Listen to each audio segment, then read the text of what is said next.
So wait, who wrote that song? Did you write that song? Nope. No, who knows who wrote the song? So we're talking about what actually happened. You write the guitar part, but didn't write the lyrics. Who's the songwriter?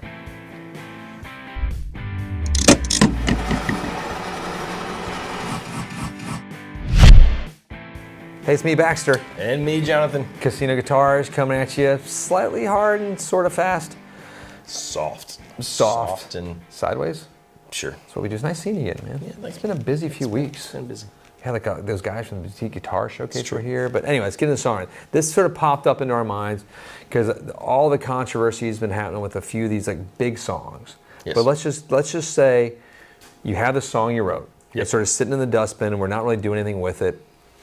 Then the guy who wrote the song is like, hey, you're in my band, Jonathan. Will you do something with the song? And you come up with this great riff, and the song is now a massive hit. Ooh. Is that any part of your song now, or is it all mine? I'm going to say all yes. Mine. Yes, it's my song as well. I would say 50-50. Yeah. I mean, like, honestly, if you came up with a riff that made it the song. It's such a weird thing, right? Because in that scenario, 1,000%. Like, if we're in a band together, or Well, what song am I talking about right now? Which one did I sort of launch into? the Every Breath You Take. Yeah, by the Police. So right now, Andy Summers, it's going to start brewing up in the press soon, I think, and Stinger, unfortunately, having a little riff about this song. It was one of those songs that was written by Sting originally, and it sort of sat in the dustbins of not going to be used maybe on an album, and it was going to be used as a filler maybe. They couldn't figure out what to do with it. He gave it to Andy. Andy came up with a great riff for it that we all know that's not as easy to play as people think. No, it's really not. Most Police riffs are not, and then voila, some years later. I mean, to me, that's clearly a co-write situation. Right? You know what I mean? And but it gets funky, right? Because some guitar parts are literally just, we're playing the chords and we're singing. So it's kind of, it just depends. But like that song, that makes that song. I mean, that's why, like, my sort of band belief, I love, like, the idea of, like the band sort of splits everything in some ways. I know it's different when you have, like, a guy that truly is like this doing everything on it, but man, oh man, like that seems to be the best way to do these things. I think so. I mean, just give, credit where credit is due. Well, seems to be the right idea. And we were digging into stuff like, you brought Roy Orbison. Well, I mean, like, you think the guy who wrote the Pretty Woman riff. Yeah, that's the session guy. So he's rich now, right? So he didn't know. He got paid for that day. You know what I mean? As far as I know, I mean, you correct me in the comments if we're wrong, and maybe they did give him, but no, I mean, I think he came up with that. Well, that's crazy. I know. But I mean, that is like when you think Pretty Woman, that's what I think of. I think of that as more than the melody, more or than the word, even the vocals, even any of it. Yeah, that is one of those. But see, I'll be devil's advocate, but I kind of get that he's hired as a session player, coming to do your job. When you're in a band, I feel like it is more of a egalitarian, like, equilibrium that should happen.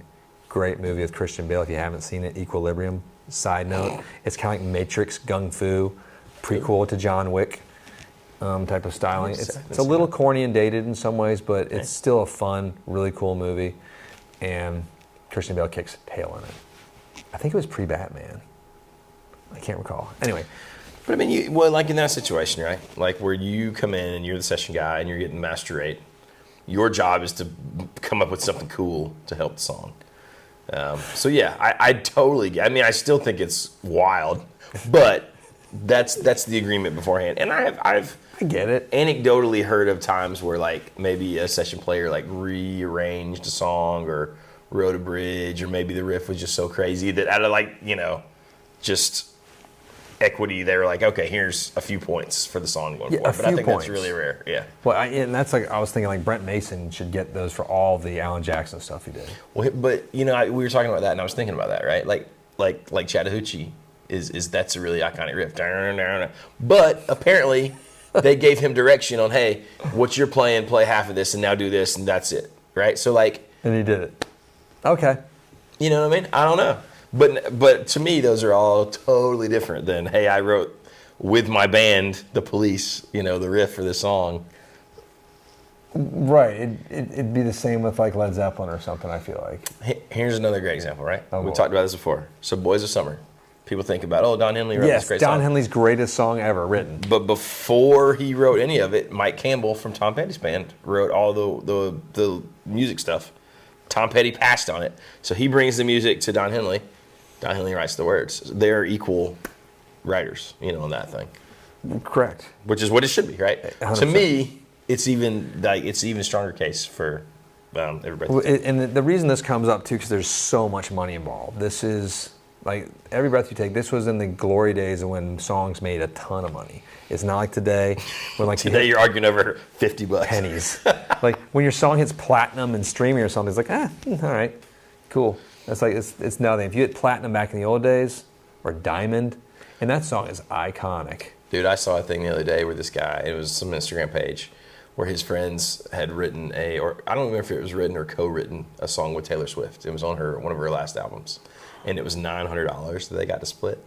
And they were saying that like on a pop album like that, years ago, like in the 90s, that would have been, almost $1 million. Like we're not talking about a single, we're just talking about on the album, because people bought the physical CD. You retire. And people download it now, but it's just the percentages are so low. Like imagine getting a song cut on a Taylor Swift album, and you're like so excited, And it's a hit. and then you make $900. I can't even comprehend The that. hit, they would have made more than that, I'm sure. But Well, it's still. funny because you bring that up. This sort of derails me into another length. So I was talking to this guy who manages some bands, and it's funny, like all these bands, like they're just new bands, and they haven't played a show yet sometimes, Right. and they're trying to work out these agreements and stuff, and have like lawyers, and I'm like, oh God, and like just write a song first. And Well, then write together and be right. like, and have an agreement, have a gentleman's agreement, like, hey, we're writing this song together, or I wrote this song, this is my song, let it be said, but just, I don't know, I think you sign on a piece of paper or something if you have to. I don't know. I feel like a lot of guys are putting the cart before the horse. Is that the expression? I think so. I mean, I think if you ever get to the point where it matters, that is a blessing, right? It's a good If thing. you ever have to care about it, it's like you did okay. We're not in that situation. We were all like bitching and moaning about like certain signature guitars earlier too. Like then we're like, oh, well, none of us have any, so we Yeah, should it just won't shut matter. up. And that was the end of that. But no. So I'm a huge Sting fan. I'm a huge I like Police Sting. fan. I like the Police. So I'm curious to see how this works out. I hope they come up to an amicable agreement. I wish those guys would all be buddies and go back on tour. I think it would be one of God. the biggest selling. They would make truckloads of money. I would They did imagine. it in 2007, I believe, is when they did it again, and because they broke up in like 1986, I think they formed, or 87. I think they formed in the late 70s. So they weren't around that long. I mean, is that just a case of they just straight up cannot get along? I don't know. I feel like that money can outfox that. Yeah, that's So maybe true. you're a certain age and you're like, I just don't need any more money. I guess so. You know? But it also, I mean, just think of the joy you bring to all these people wanting to hear the Police songs. That's a weird situation. I feel like one of them doesn't need more money. The other two, arguably, I feel like probably do. I think the other two are super wealthy. But it's I don't know, it's like that conversation I was having with this fella the other day. He works with Jeff Beck's estate. And, Yeah, right. And it was funny. He was talking to me about, I think it was Jeff Beck, Johnny Depp, and Keith Richards were sitting there. And Keith was like complaining because he's like, oh, I can't get my moat fixed on my one mansion. And then Jeff's like, you have a moat? And then Johnny Depp goes, well, I have an island. It's like, oh, just the levels of wealth. It's just insane. So maybe that's like Sting to Andy Summers to Stuart Copeland, like sort of. Sure. Stuart has, if you don't follow Stuart Copeland on any of his social medias, he has a great social media account. His TikTok is great. His Instagram is great. It's really cool. I follow him on TikTok some.